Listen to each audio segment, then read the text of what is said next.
और हमने हर इंसान की आमाल नामे को बसूरत किताब उसके गले में लटका दिया है, और क़यामत के रोज वो किताब उसे निकाल दिखाएंगे जिसे वो खुला हुआ देखेगा।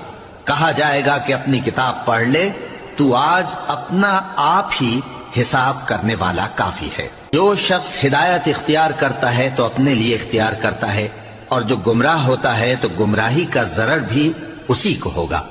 और कोई शख्स किसी दूसरे का बोझ नहीं उठाएगा, और जब तक हम पैगंबर न भेज लें अजाब नहीं दिया करते। और जब हमारा इरादा किसी बस्ती के हलाक करने का हुआ तो वहां के आसूदा लोगों को फवाहिश पर मामूर कर दिया, तो वो नाफरमानियां करते रहे। फिर उस पर अजाब का हुक्म साबित हो गया और हमने उसे हलाक कर डाला। और हमने नूह के बाद बहुत सी उम्मतों को हलाक कर डाला। और तुम्हारा परवरदिगार अपने बंदों के गुनाहों को जानने और देखने वाला काफी है।